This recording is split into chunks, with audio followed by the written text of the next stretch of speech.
Introducción: el artista y el poder. Rafael eligió para su sepultura el Panteón de Roma, convertida en la iglesia de Santa María Rotonda. Tras su muerte en 1520, posiblemente eligió la obra más emblemática de la antigüedad romana. En el siglo XV, artistas al servicio de las cortes italianas fueron tomando conciencia de que su papel en la sociedad estaba cambiando. Rafael pertenece a una época en la que el genio y la posición social de los más grandes no se discutía. En el siglo XVI, las cortes europeas consolidaron este estatus del artista, que por su proximidad al poder gozaba de privilegios inalcanzables para una mayoría de maestros. Los autorretratos son un indicador cuando se inscriben en obras que el mismo autor considera que van a pasar a la posteridad por su excelencia. Todos los retratos en la Escuela de Atenas de Rafael sitúan a los grandes genios de las artes del Renacimiento como reencarnaciones de sabios de la antigüedad, con un excelente ejemplo. El caso de la pintora de Cremona a Sofonisba Anguisciola o Anguissola entre 1532 a 1625, que fue dama de la reina Isabel de Valois en la corte española entre 1559 al 74, es significativo, porque fue una magnífica retratista muy valorada al atribuirle obras que hasta ahora se habían catalogado como de otros pintores. Un ejemplo fue el retrato que pintó a su maestro Bernardino Campi, que a su vez la está pintando a ella, con lo que crea un complejo autorretrato en la que se confirma la posición social del artista, que es retratado por un pincel ajeno, al igual que cualquier noble. En el proceso que lleva al artífice de un gremio considerado un artesano hasta el artista académico del siglo XVIII, que por serlo adquiría el más alto reconocimiento social, hubo una reivindicación constante en torno a la diferente consideración entre artes liberales y artes mecánicas. Los oficios mecánicos se practicaban con las manos, se exigían una técnica, pero no una capacidad intelectual y conocimientos científicos. Así, un pintor podía tener la misma consideración social que un carpintero que hacía un banco, y estos oficios pagaban impuestos a la hora de vender sus obras. Las artes liberales, es decir, las que se componen del trivium y el quadrivium, se enseñaron en las universidades y centros de saber, y los artistas lucharon para conseguir que su arte fuera considerado un arte liberal.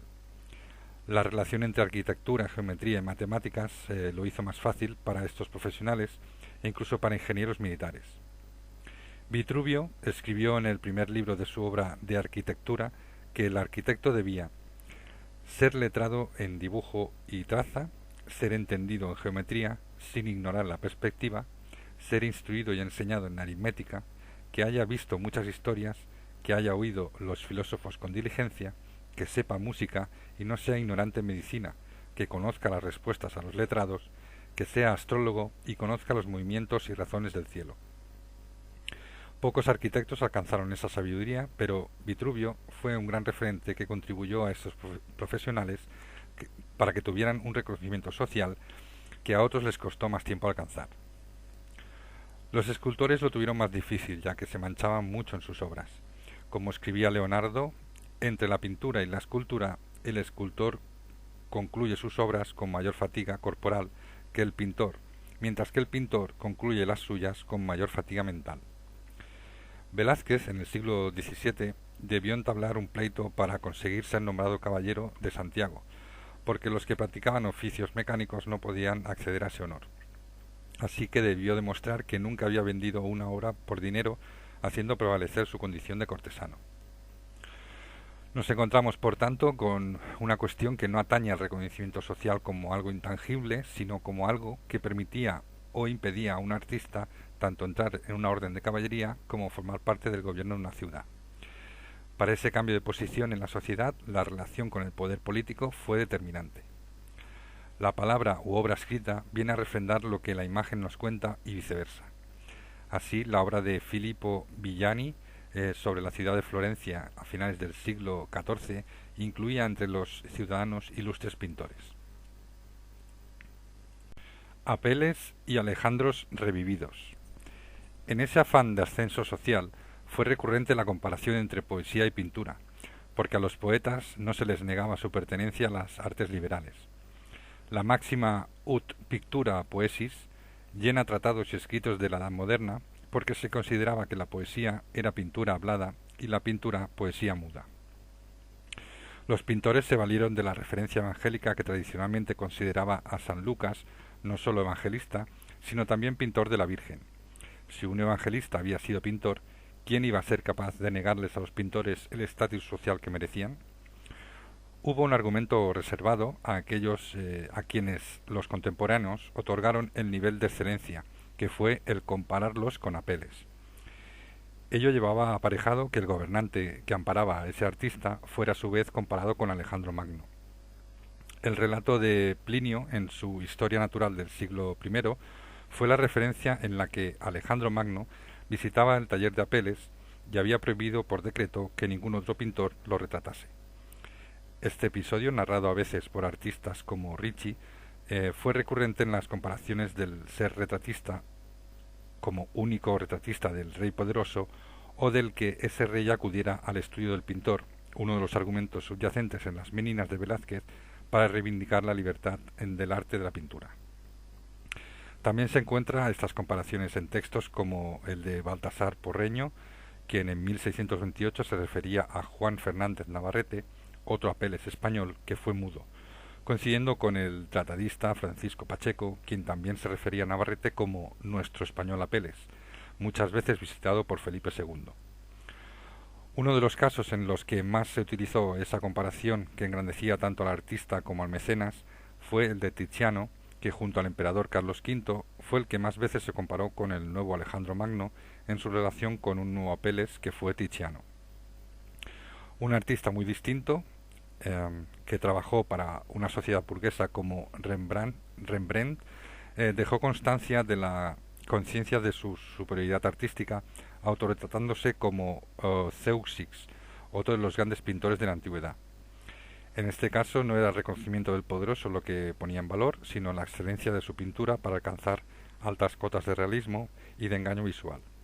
Así pues, el modelo de la antigüedad fue el hilo argumental de las reivindicaciones de los grandes artistas en la búsqueda del reconocimiento social. El artista de corte. Giuseppe Arcimboldo fue un pintor milanés que presentó al emperador Maximiliano II en 1536 las series de las 4 estaciones y los 4 elementos, donde se aprecia la fascinación por el conocimiento científico de la naturaleza en un juego de imágenes dobles que atraparía siglos después la atención de los surrealistas. Uno de los casos en los que podemos comprobar la eficacia del arte para crear imágenes de poder es la Florencia de Lorenzo el Magnífico, cuyo esplendor ha sido algo incuestionable por artistas como Botticelli, hasta que la historiografía ha cuestionado tal espejismo por obras como Palas y el Centauro, que no se correspondían con la realidad. Esta obra representa la sabiduría, Palas, dominando el mundo de las pasiones, Centauro, y pudo ser interpretada como una obra política que magnificaba la capacidad de Lorenzo el Magnífico como gobernante, ya que había conseguido que el Papa Sixto IV y el rey de Nápoles no se aliasen en 1480 contra Florencia, representada por Palas, mientras que el Centauro sería el papado, y el mar una alusión al poder de Nápoles. En 1481 Lorenzo envía a Roma a los mejores pintores florentinos para decorar la Capilla Sixtina. Años después Miguel Ángel completaría la decoración, pero ya entonces tenía algunas de las mejores obras del Quattrocento gracias a las dotes diplomáticas del Magnífico, que sabía del poder del arte para facilitar relaciones entre potenciales enemigos. No debemos olvidar que en torno a los gobernantes había una serie de intelectuales que hacían los programas iconográficos. Pese a las ventajas que tuvo ser un artista al servicio de un señor, algunos no dejaron de notar la falta de libertad y la dificultad de moverse en un mundo hecho en gran medida de apariencias y engaños. Un tema estudiado es el de los artistas que hicieron obras, la mayoría en grabados, críticos con el poder, aunque para ello debieron ocultar sus nombres y el lugar de impresión. Tanto la propaganda del poder como la contrapropaganda nos habla del poder de la imagen grabada al servicio de los gobernantes, ya fuera para cimentar su fama o para socavar la del enemigo. Los requisitos de acceso al privilegio. Para lograr cotas de eficacia en el manejo de la imagen al servicio del poder, los artistas debían tener una formación que justificara su inclusión como artistas de corte. El conocimiento de la antigüedad era uno de los requisitos exigidos, así que los artistas formaron parte de los apasionados de las ruinas de la Roma antigua, que a veces se tradujo en un verdadero conocimiento arqueológico, admiración por su historia, sus héroes y leyes. El artista no sólo debía poder ambientar sus obras ante arcos, columnas y ciudades antiguas, sino que debía saber también la razón para utilizar un modelo de arco triunfal en una iglesia o a Hércules en una historia de exaltación del gobernante. Esa cultura anticuaria que se les exigió hizo que los artistas de la corte fueran verdaderos intelectuales. El sentido simbológico de muchas obras ayuda a entender la valoración que se dio a sus creadores. Un ejemplo conocido es el templete de San Pietro in Montorio, financiado por los Reyes Católicos, que es circular como símbolo de la divinidad, al igual que la cúpula es símbolo de la esfera celeste. En la antigüedad los templos circulares se dedicaban a Vesta, diosa de la tierra, y a Hércules, símbolo de lo viril y lo masculino. San Pedro era la piedra o la tierra sobre la que se edificó la iglesia y se identifica con Hércules por su fuerza espiritual y por eso su templo debía ser circular. Palladio escribió un pequeño libro sobre las antigüedades de Roma, que se incorporaría a las guías para peregrinos, contribuyendo a la difusión tanto de la Roma de la antigüedad como la Roma renacentista y barroca. La literatura nos deja ejemplos como María de Zayas, en sus novelas amorosas y ejemplares de 1637, donde nos deja testimonios de la necesidad que tenían los poderosos de la imagen y la palabra, pues sólo ellas eran capaces de perpetuar su fama. Así lo muestra uno de los protagonistas, don Pedro Fernández de Castro, conde de Lemos, nobilísimo, sabio y piadoso príncipe, cuyas raras virtudes y excelencias no son escritas en papeles, sino en láminas de bronce y en las lenguas de la fama. Un artista de la corte debía poseer la inteligencia y capacidad suficiente para adelantarse incluso a las necesidades de su señor. Uno de los grandes ejemplos fue Leonardo en la corte milanesa, en la que fue pintor, decorador, escultor, arquitecto militar, inventor de ingenios y máquinas. Otro ejemplo lejano en tiempo y espacio fue Íñigo Jones, que trabajó en la corte del rey Jacobo I, proyectando mascaradas, pero este arquitecto, admirador de Palladio, fue también responsable de edificios como el Banqueting House. La arquitectura, esculturas y pinturas del Palacio del Viso del Marqués nos habla de cómo uno de los militares más famosos al servicio de Felipe II aunó el dominio de las armas con el de las letras y las artes.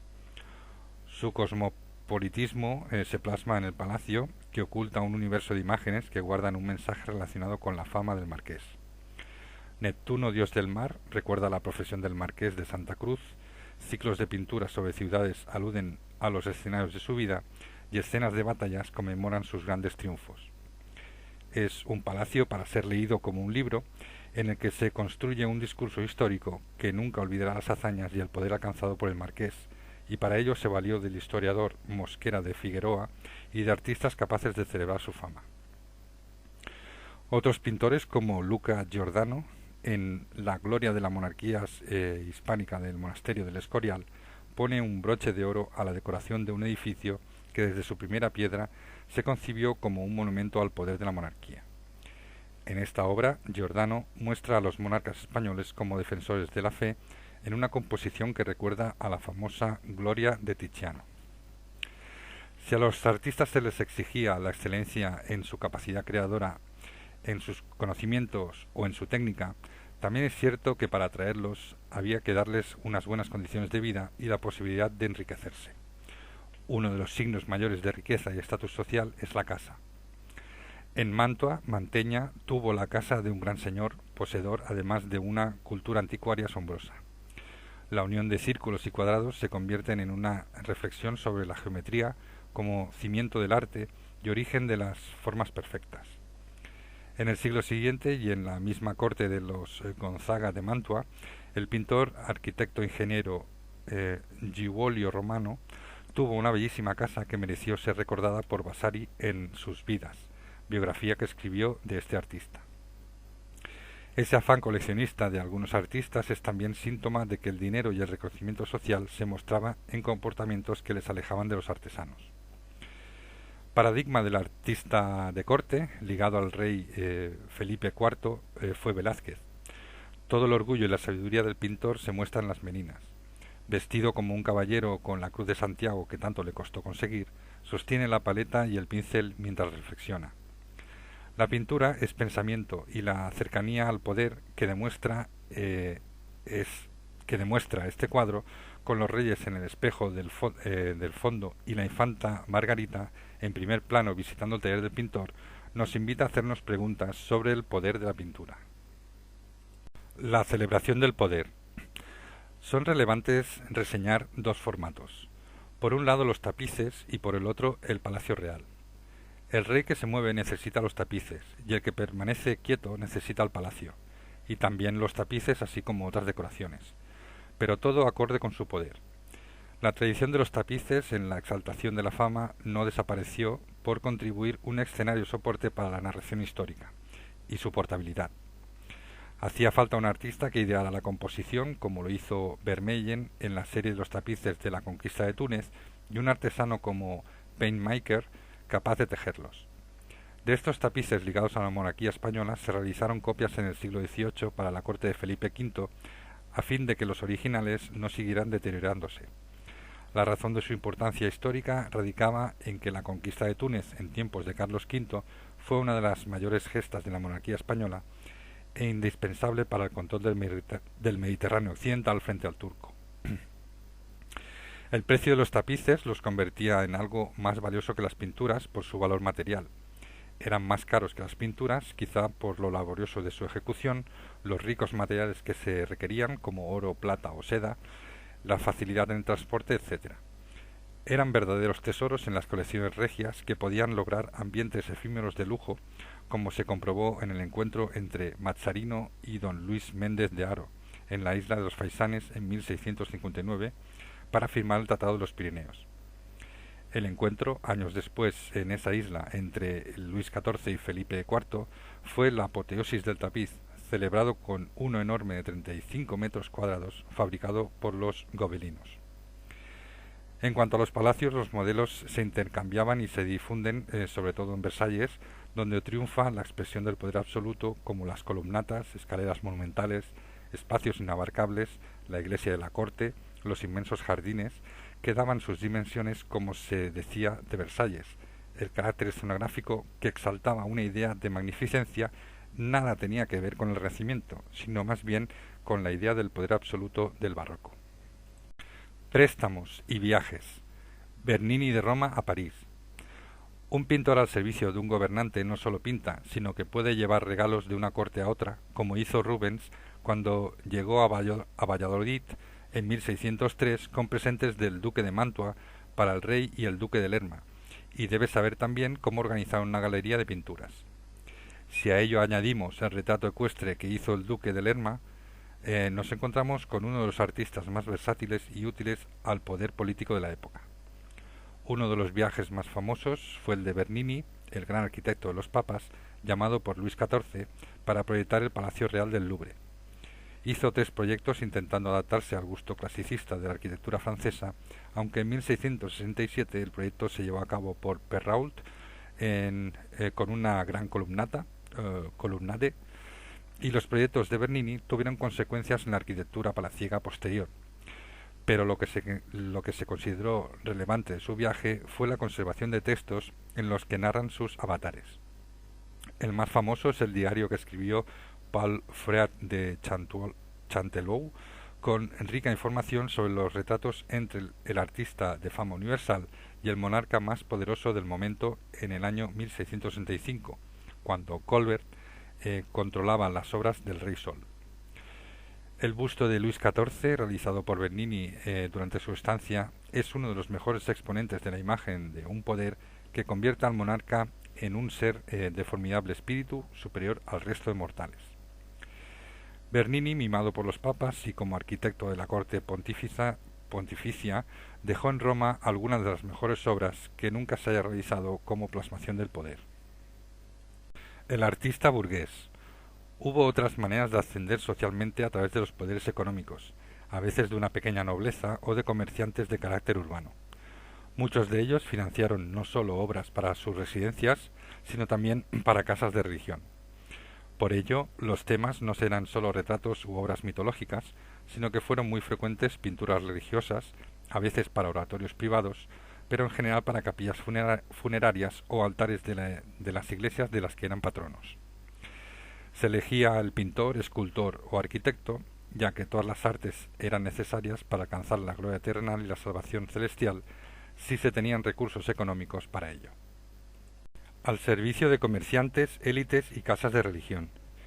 La modesta procedencia social de pintores holandeses, hijos de tejedores, orfebres, vidrieros o posaderos, como Vermeer entre 1632 a 65, o de molineros como Rembrandt entre 1606 a 69, se ha señalado para reforzar la idea de que la profesión de pintor solo era una más entre otros tantos oficios.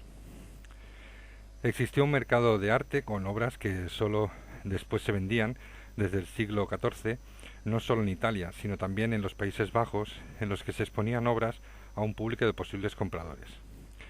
La figura de comerciantes de pintura tuvo gran desarrollo en Holanda. Los marchantes difundieron obras italianas, flamencas y holandeses por Europa, y su papel creció al compás de la falta de demanda por los grandes clientes. Los pintores pintaban sus obras para convertirlas en mercancía y era el marchante quien decidía los temas que podían tener éxito de venta. Los marchantes, como intermediarios entre el artista y el cliente, transformaron el mercado de la pintura. El gusto artístico en Holanda evolucionó en función de la demanda de una sociedad en la que predominaba una clase media que gustaba de verse reflejada en las pinturas que compraban para adornar sus casas. El éxito profesional de Rembrandt, perfecto ejemplo de artista burgués, se explica tanto por sus pinturas de historia como por los retratos de grupo que exaltaban las virtudes cívicas hasta convertir obras como La Rotonda de la Noche en lo que los tratadistas calificaron como obra histórica. La autoafirmación del artista burgués con clientes poderosos, pero consciente de su propia valía al margen de los encargos, se plasma en los autorretratos, y Rembrandt fue ejemplar porque hizo autorretratos en los que expresó estados de ánimo o situaciones vitales en un género que permitía experimentaciones formales.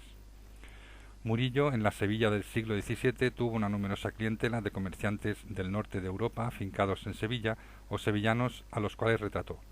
Fue un excelente pintor de la vida cotidiana, sintetizando hasta el extremo los elementos con los que definir espacios, como en El sueño del patricio, de 1662 al 65, obras en las que Murillo transmite la sensación del hogar. Su famoso autorretrato merece unas líneas, ya que sólo un pintor de éxito y apreciado por los distintos poderes de la ciudad podía autorretratarse de esta manera, como un profesional orgulloso de su maestría y como un burgués bien vestido nos muestra los instrumentos de los que se vale. Otro artista es William Hogarth, entre 1697 a 1764, porque fue pintor y grabador, pero también se interesó por la estética como muestran sus textos, y se ganó muy bien la vida con su arte creando una academia.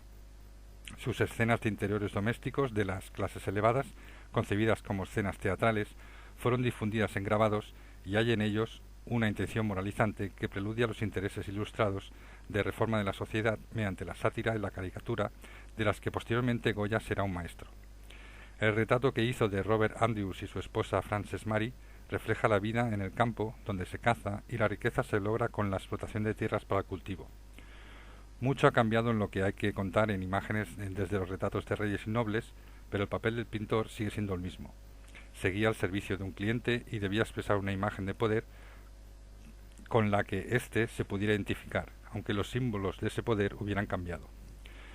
El poder de la imagen se explica porque la vista se consideraba por mucho tiempo el sentido por el que de manera más inmediata llegaba el hombre al conocimiento, y su exaltación produjo obras como la de Bruegel el Viejo en su serie dedicada a los 5 sentidos.